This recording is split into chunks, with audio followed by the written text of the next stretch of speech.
博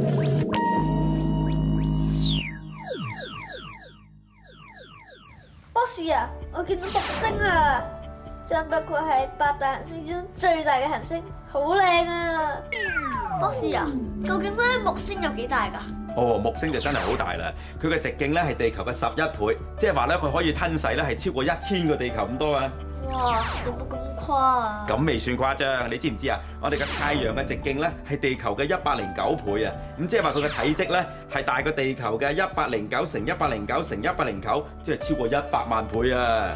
哇，真係好難想像喎！嗱，其實我哋太陽咧就真係咧好大嘅嚇，但係我哋除咗太陽之外，我哋知道太陽系咧仲有咩啊？有水星啦、金星啦、地球啦、火星啦、木星啦、土星啦、天王星同海王星。咁另外咧就仲有冥王星同埋谷神星呢啲，我哋叫做矮行星嘅。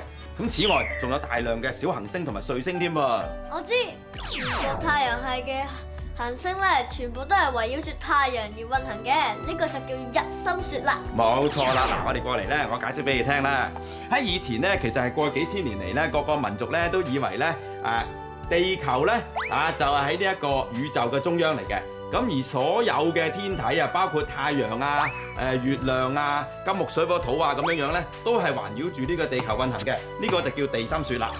咁但係咧，其實要去到16世紀嗰陣時咧，先至喺波蘭有個神父咧，叫做哥白尼嘅咧，咁佢就呢個提出咗個相反嘅意見。佢話原來就唔係地球，而係太陽咧，先至喺呢一個嘅宇宙嘅中央。咁而所有嘅金木水火土咧，係包括地球咧，其實都係環繞住呢個太陽運行嘅。啊，嗱，呢個就係太陽啦。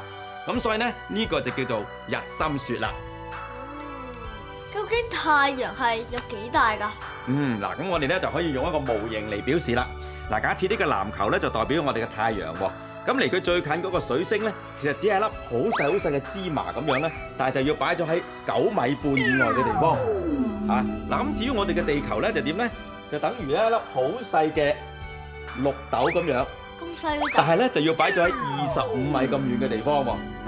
咁至於頭先你睇過嘅木星咧，就可以用一粒乜菩提子嚟去表示，但係就要擺咗喺130米咁遠嘅地方啦。